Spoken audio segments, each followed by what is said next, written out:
आइए आज हम स्टडी करेंगे परमाणुओं का इलेक्ट्रॉनिक विन्यास।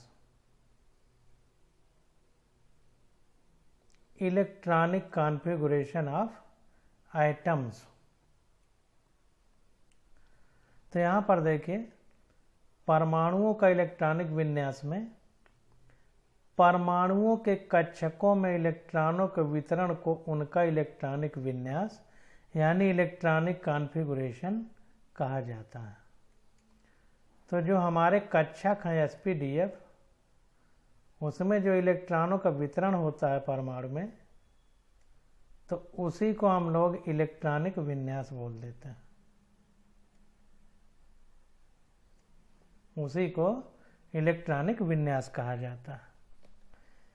यदि विभिन्न परमाणु कक्षकों में इलेक्ट्रॉनों के भरे जाने से संबंधित मूल नियमों को ध्यान में रखा जाए तो विभिन्न परमाणुओं के इलेक्ट्रॉनिक विन्यासों को आसानी से लिखा जा सकता है। तो मूल नियम कौन कौन से हैं? पाउली का अपवर्जन नियम, हुन्स नियम और ऑफबाउ नियम। अगर इनको ध्यान में रखा जाए तो हम आसानी से कक्षक में इलेक्ट्रॉनों को भर सकते हैं। परमाणुओं के इलेक्ट्रॉनिक विन्यास को दो तरीके से निरूपित किया जा सकता है। वे कौन कौन से हैं? sp-d, आगे f जैसे जैसे संकेतन है हमारा, और कक्षक आरेख। दो तरीके से हम इसको जो है भर सकते हैं या निरूपित कर सकते हैं, यानी दर्शा सकते हैं। तो यस के ऊपर देखिए A लिखा है, P के ऊपर B लिखा है, D के ऊपर C लिखा है। जो A B C हैं ये बताते हैं कि इलेक्ट्रॉन कितने भरे जाएंगे। यहाँ नीचे देखिए लिखा है, जैसे यस कक्षक है, यस हमारा सबसेल है, उसमें एक कक्षक है। यस हमारा उपकोष है, उसमें कक्षक एक है यानी ऑर्बिटल एक है। P हमारा उपकोष है यानी सब सेल है, और उसमें कक्षकों की संख्या 3 है यानी ऑर्बिटल्स कितने हैं? 3। D हमारा उपकोष है यानी सब सेल है, और इसमें कक्षकों की संख्या कितनी है? 5। 1 2 3 4 5। इसी प्रकार F में 7 आ जाता है। आगे G और H भी दिया था तो 9 और 11 दो दो बढ़ाते चले जाएंगे। तो इस प्रकार से उपकोषों में कक्षकों की संख्या यस में कितनी है? 1। P में कितनी है? 3। D में ऑर्बिटल्स का नंबर कितना है? 5। तो पहले संकेतन में उपकोषों को संगत अक्षर चिन्ह से निरूपित किया जाता है, और उपकोषों में जैसे यस P D ये उपकोष हैं, तो उपकोषों में उपस्थित इलेक्ट्रॉनों की संख्या को मूर्धांक A B C इत्यादि के रूप में निरूपित करते हैं या दर्शाते हैं।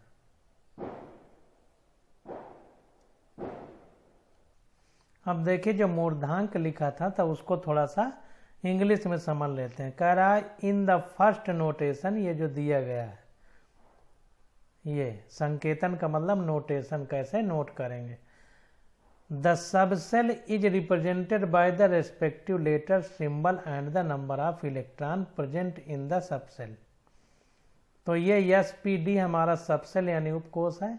इसमें जो नंबर हैं उनको रिप्रेजेंट किया गया है इलेक्ट्रॉन के नंबर A B C। मूर्धांक का मतलब इनके सर पर जो लिखा गया है A B C। तो वही कह रहा है electron present in the subshell is depicted as the superscript. मतलब सुपर मतलब सबसे ऊपर जो लिखा गया है A B C, ये इलेक्ट्रॉन है। तो electron present in the subshell is depicted as the superscript, मतलब ये ऊपर दिखाया गया। Like A B C etcetera, मतलब इत्यादि, जैसा कि जैसे A B C इत्यादि। तो इसको समझिए।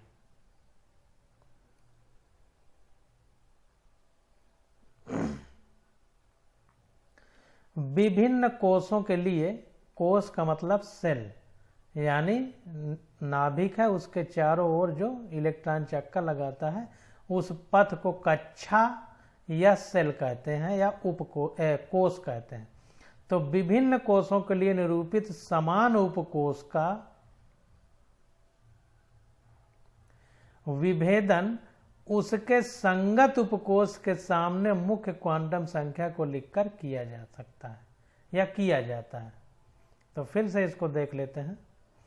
कह रहा है कि विभिन्न कोषों के लिए निरूपण समान उपकोष का विभेदन उसके संगत उपकोष के सामने मुख्य क्वांटम संख्या को लिखकर किया जाता है। जैसे हमने पीछे लिखा था कि 2s का मतलब 2 हमारा, जैसे 2s है, इसका मतलब ये हमारा उपकोष है, उपकोष, और ये हमारा मुख्य क्वांटम संख्या है,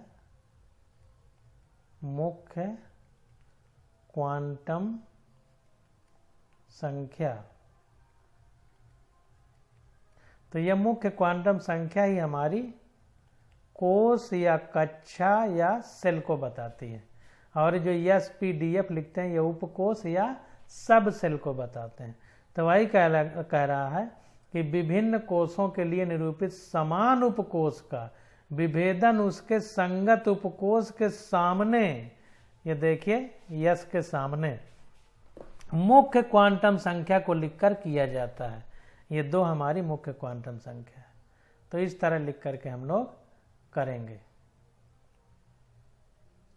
दूसरे संकेतन यानी नोटेशन में उपकोष यानी सब सेल के प्रत्येक कक्षक को एक बॉक्स द्वारा दर्शाया जाता है, जैसे ये बॉक्स बना है, और इलेक्ट्रॉन के धन चक्रण को ऊपर की ओर तीर जैसे चित्र और ऋण चक्रण को नीचे तीर जैसे चित्र से दर्शाया जा सकता है। तो इसको ध्यान दीजिए। तो यहां से आप लोग हाईलाइट करिए,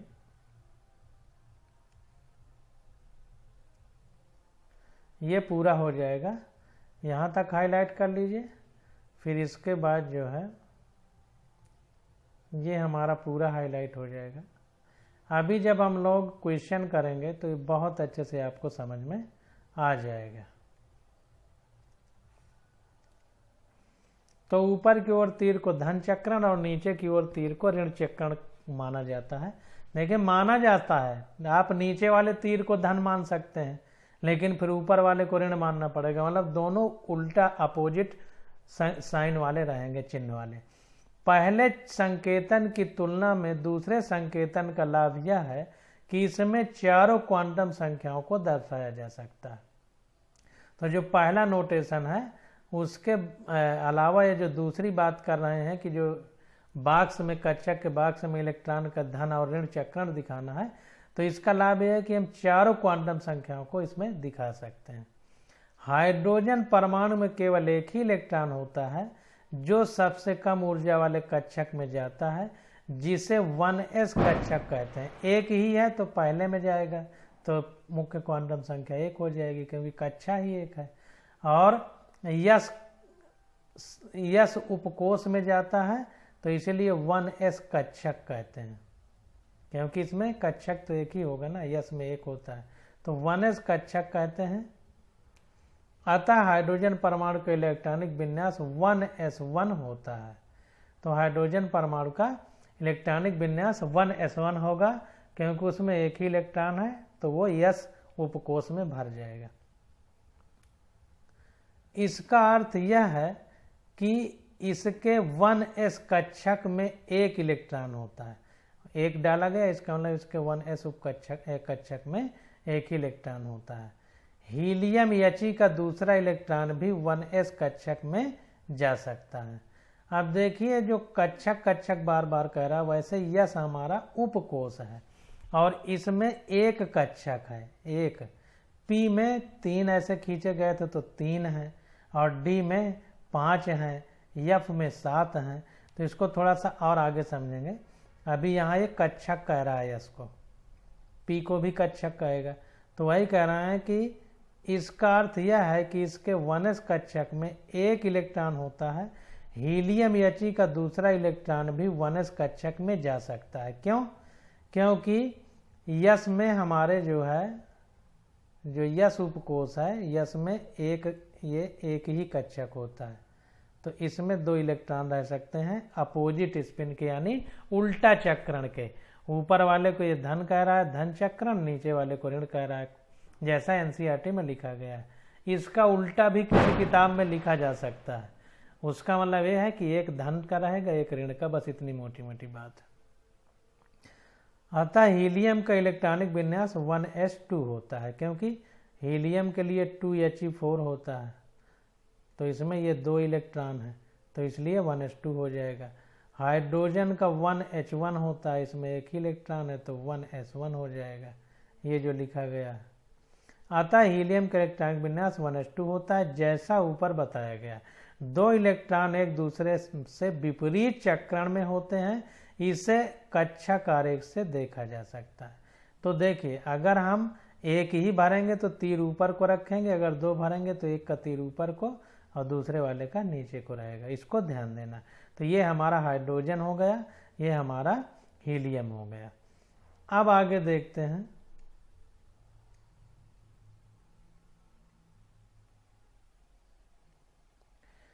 लिथियम एलाई का तीसरा इलेक्ट्रॉन पाउली अपवर्जन सिद्धांत के कारण 1s कक्षक में नहीं जा सकता है। क्यों? क्योंकि पाउली का अपवर्जन सिद्धांत जो है उसमें यह है कि 2 से ज़्यादा अधिक इलेक्ट्रॉन नहीं रह सकते हैं। तो चूंकि थोड़ा सा पाउली का अपवर्जन सिद्धांत देख लेते हैं, क्योंकि आप लोग भूल गए होंगे, तो उसको देख सकते हैं। किसी परमाणु में उपस्थित 2 इलेक्ट्रॉनों की चारों क्वांटम संख्याएं एक समान नहीं हो सकती। पाउली अपवर्जन सिद्धांत को इस प्रकार भी कहा जा सकता है, क्या? केवल 2 इलेक्ट्रॉन एक कक्षक में रह सकते हैं। इन इलेक्ट्रॉनों के प्रचक्रण विपरीत होने चाहिए।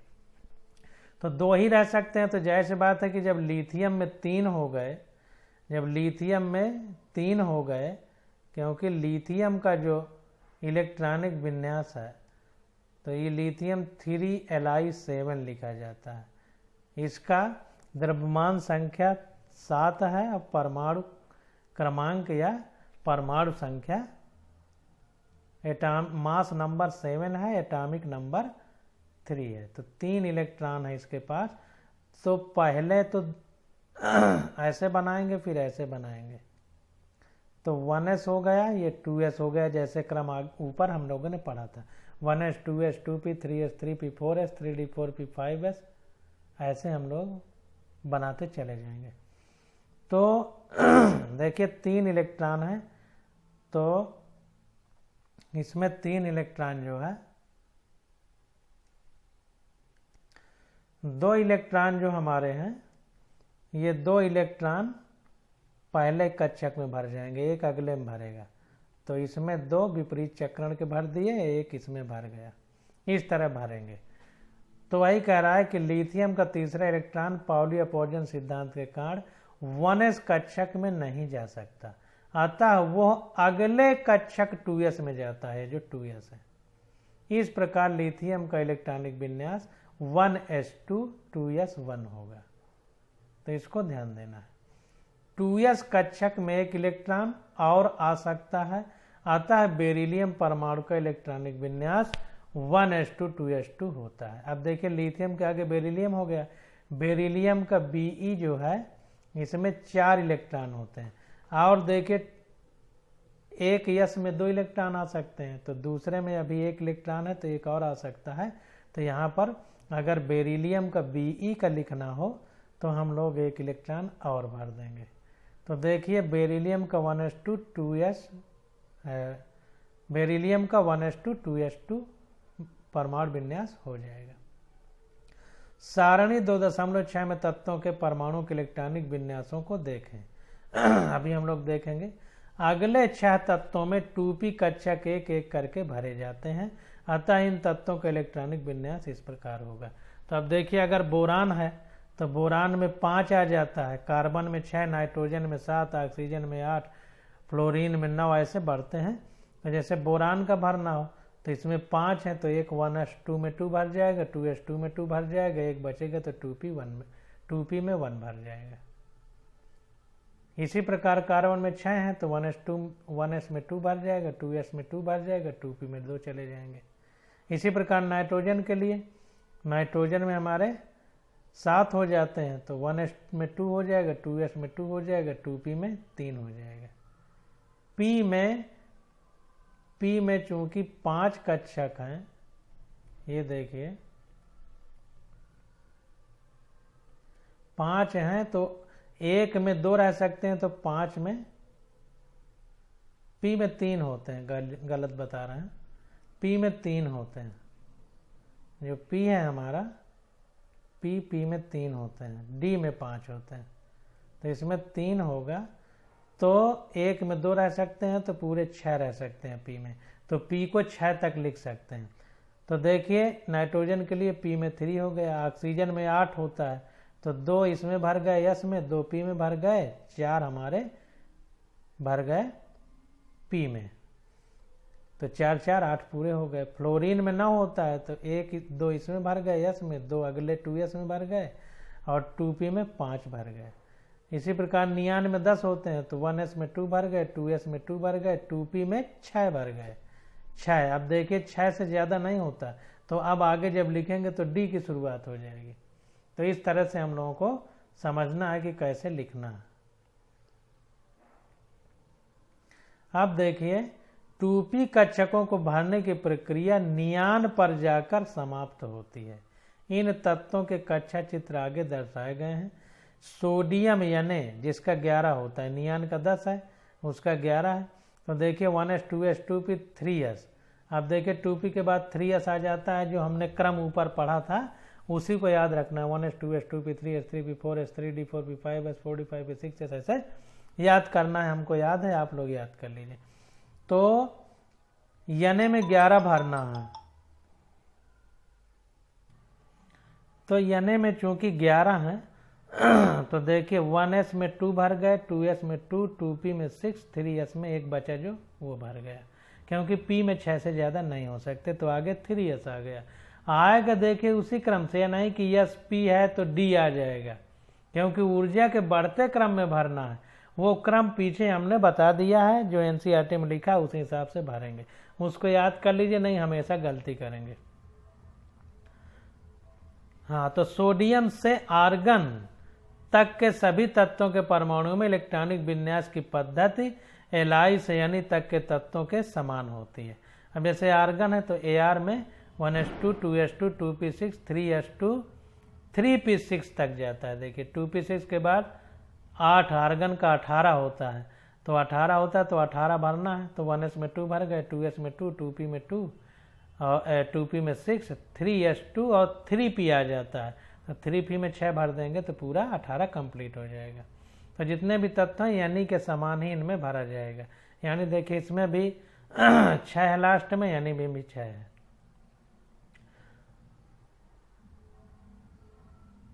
यहाँ अंतर केवल यह होता है कि अब 3s तथा 3p कक्षक भरे जाते हैं, तो 3s और 3p आ गया, यहाँ पर 2s और 2p था, बाकी देखिए 2s में भरे गए, 6 इसमें, वही रहता है।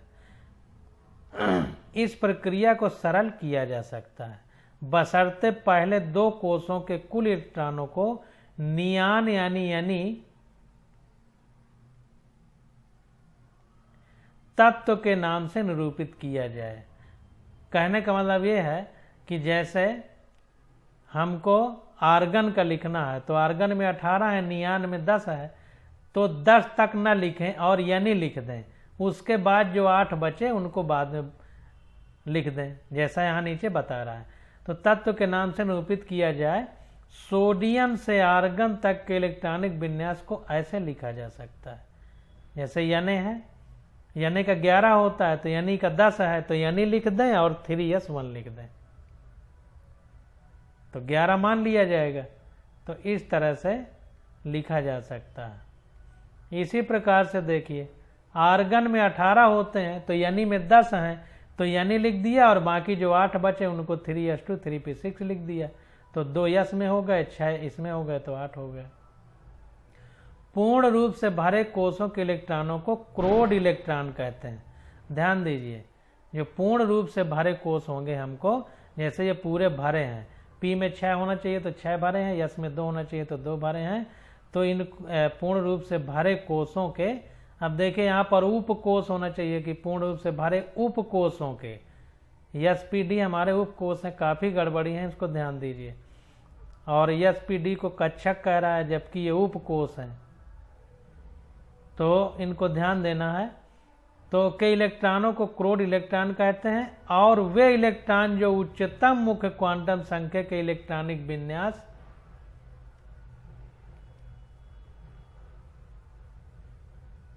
पूर्ण रूप से भरे कोषों के इलेक्ट्रॉनों को क्रोड इलेक्ट्रॉन कहते हैं, और वे इलेक्ट्रॉन जो उच्चतम मुख्य क्वांटम संख्या के इलेक्ट्रॉनिक कोष में भरे जाते हैं संयोजकता इलेक्ट्रॉन कहलाते हैं। तो इसको ध्यान दीजिए, बहुत इंपॉर्टेंट है, और पीछे हम आपको बता भी चुके हैं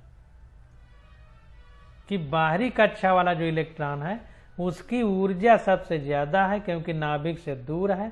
दूर कैसे गया? ऊर्जा लेके गया, तभी तो नाभिक के आकर्षण से दूर जा पाया। तो बाहरी कक्षा के इलेक्ट्रॉन की ऊर्जा सबसे ज्यादा है। तो चूंकि ज्यादा है तो इलेक्ट्रॉन कक्षा नाभिक के आकर्षण से मुक्त होने की संभावना बाहरी इलेक्ट्रॉन की सबसे ज्यादा है, इसीलिए वो दूसरे परमाणु से संयोग करने की क्षमता सबसे ज्यादा रखता है, इसीलिए उसे संयोजकता इलेक्ट्रॉन या इंग्लिश में वैलेंस इलेक्ट्रॉन कहते हैं।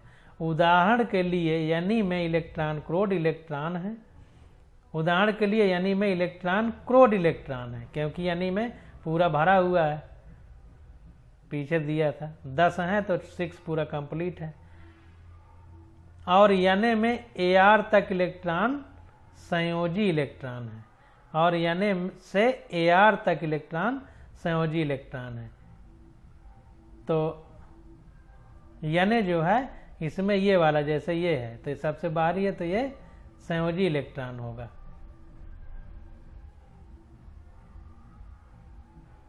पोटेशियम के तथा कैल्शियम Ca में 3d कक्षक की तुलना में 4s कक्षक की ऊर्जा कम होने के कारण प्रथम और द्वितीय इलेक्ट्रॉन क्रमशः 4s कक्षक में जाते हैं। अब इसको ध्यान दीजिए कि जो पोटेशियम और कैल्शियम है इसमें 3d कक्षक की तुलना में 4s कक्षक की ऊर्जा कम है। 3d की तुलना में 4s, क्योंकि 1s 2s 2p 3s 3p 4s 3d ऐसे लिखा जाता है। 1s 2s 2p 3s 3p 4s 3d। अब ये ऊर्जा के बढ़ते क्रम में है, तो 4s की ऊर्जा कम है, क्योंकि बढ़ते क्रम में, इसका मतलब 3d की ज्यादा होगी। तो ऊर्जा के बढ़ते क्रम में इलेक्ट्रॉन भरते हैं, तो जब इसकी ऊर्जा कम है तो पहले इसमें भरेंगे कि नहीं? तो वही कह रहा है कि पोटेशियम के तथा कैल्शियम Ca में 3d कक्षक की तुलना में 4s कक्षक की ऊर्जा कम होने के कारण प्रथम और द्वितीय इलेक्ट्रॉन क्रमशः 4s कक्षक में जाते हैं। इसमें जाते हैं, इसमें नहीं जाते। तो ये संख्या देख के ना सोचिएगा कि 4 ज्यादा है तो ये इसका ऊर्जा ज्यादा होगी। जो क्रम आपको याद कराया जा रहा है उसी को याद करना है, और उसी के हिसाब से इलेक्ट्रॉन भरे जाएंगे।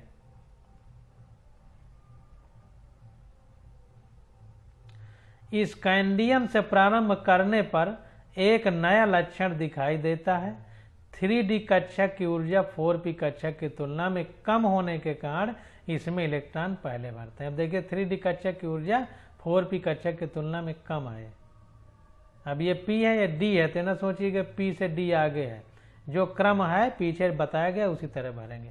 परिणाम स्वरूप अगले 10 तत्वों scandium Sc, titanium Ti, vanadium V, chromium Cr, magnesium Mn, iron Fe, cobalt Co, nickel Ni, copper Cu तथा जिंक Zn में पांचों 3d कक्षकों में इलेक्ट्रॉन उत्तरोत्तर भरे जाते हैं, मतलब क्रमशः।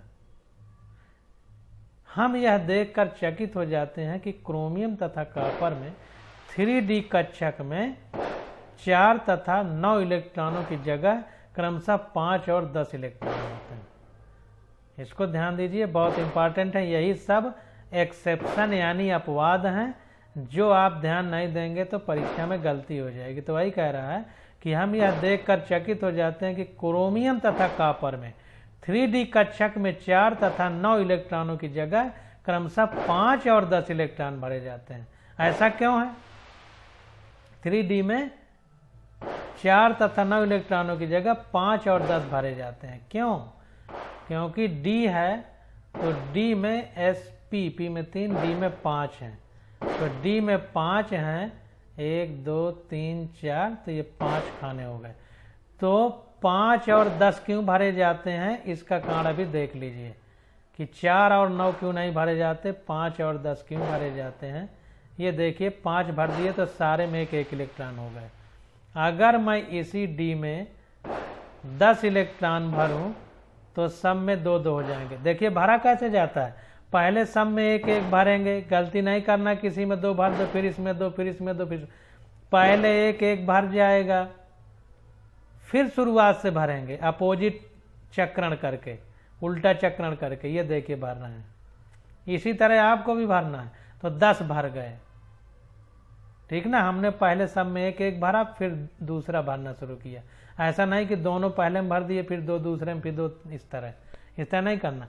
तो हमने पीछे पढ़ा था कि अर्ध भरे हुए उपकोष यानी कक्षक, इन कक्षक, अर्ध भरे हुए ऑर्बिटल या कक्षक या पूर्ण भरे हुए ऑर्बिटल या कक्षक ज्यादा स्थायी होते हैं। इसी कारण से 4 और 9 नहीं भरे बल्कि 5 और 10 भरे हैं, क्योंकि प्रकृति में सबको स्थायी रहने का ज्यादा स्वभाव है और प्रकृति सबको स्थायी रखना चाहती है, इसलिए उसने 5 और 10 भरा है, 4 और 9 नहीं भरा। आगे देखिए लिखे होंगे, इसने लिखा होगा, बता रहा है इसका कारण यह है कि आधे एवं पूरे भरे कक्षक अधिक स्थायी होते हैं। देखिए वही बात इसको लिखना पड़ा आगे,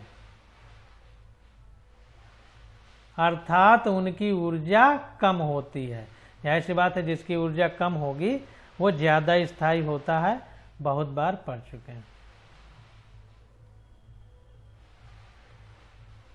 तो P में 3 भरे जाएं तो आधा भर जाएगा, P में 6 भर दें तो पूरा भर जाएगा, D में 5 भर दें तो आधा भर जाएगा, और 10 भर दें तो D में 10 तो पूरा भर जाएगा। F में 7 भर दें तो आधा भर जाएगा, क्योंकि 7 कक्षक होते हैं, अगर 14 भर दें तो पूरा भर जाएगा। तो इत्यादि विन्यास जिनके कक्षक या तो पूरे, आधे या पूरे भरे हैं अधिक स्थायी होते हैं। अतः क्रोमियम तथा कॉपर में D5 और D10 विन्यासों को प्राथमिकता मिलती है। अब समझ में आ गया कि क्यों 5 और 10 भरे गए, क्योंकि ज्यादा स्थायी हैं। अब देखिए खंड 2.66, इससे पहले हम ऊपर जो इलेक्ट्रॉन भरे गए हैं उनको देख लेते हैं। ये देखिए इलेक्ट्रॉन भरे गए Li।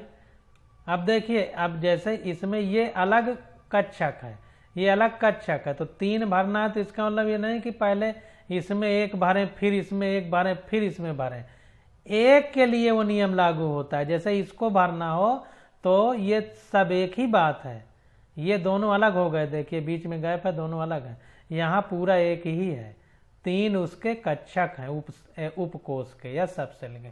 तो 1 भरेगा, फिर 2 भरेगा, फिर 3, फिर ये चौथा। अगर पूछे आपसे कोई कि चौथा इलेक्ट्रॉन कौन सा है, तो ये जो उल्टा स्पिन वाला ये चौथा है। 1 2 3, ये चौथा हो गया। ये दूसरा नहीं है कि पहले ऐसे भरा फिर ऐसे भर दिया बोल दें दूसरा इलेक्ट्रॉन है। दूसरा ये वाला है, तीसरा ये वाला है, चौथा ये वाला। इसी प्रकार इसमें ये पहला है, ये दूसरा है, ये तीसरा है, ये चौथा है, ये पांचवा। तो कैसे भरना है समझिए। अब इसमें देखिए ये अलग है, ये अलग है, तो अगर 2 इसमें है तो दोनों इसी में भरेंगे, फिर अगला इसमें भरेगा। तो इसको ध्यान देने की जरूरत है। तो ये Li, B, C, N, O, F, N, इनको सबको भर के दिखाया हमने, 2-3 को आपको भर के दिखा दिया।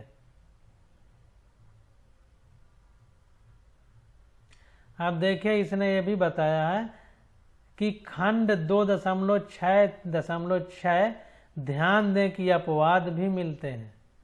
तो वही अपवाद आपको क्रोमियम और कॉपर में हमने बता दिया।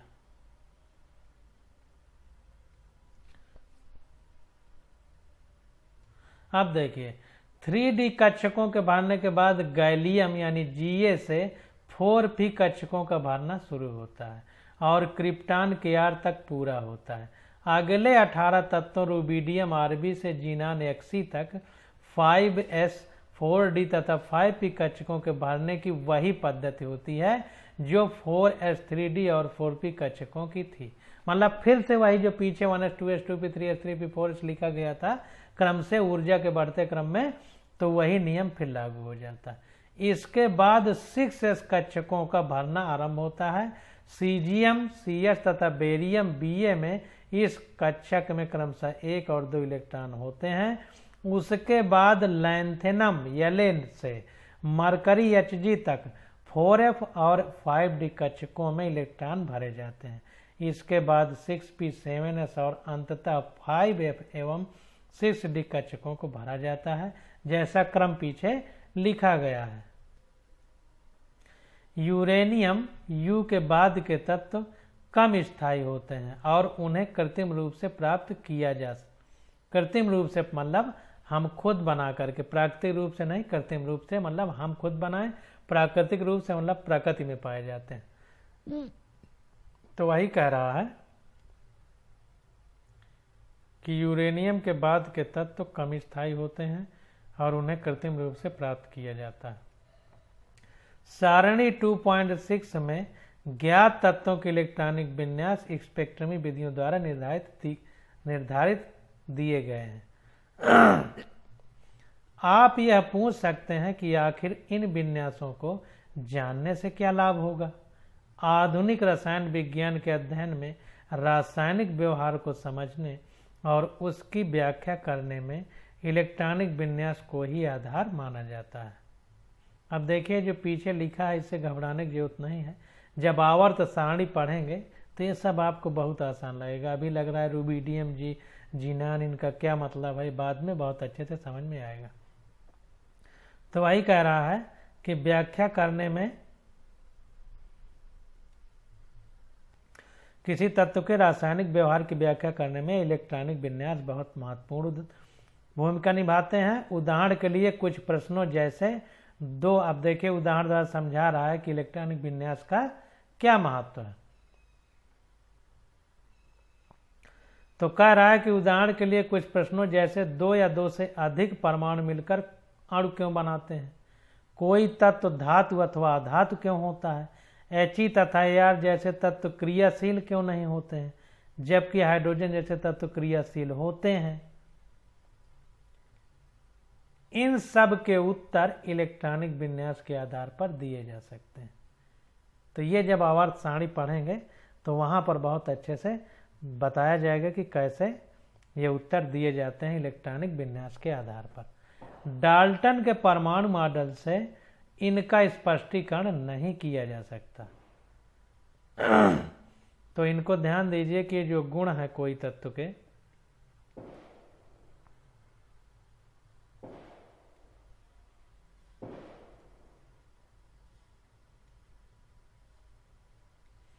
यहां तक पूरा अंडरलाइन करिए।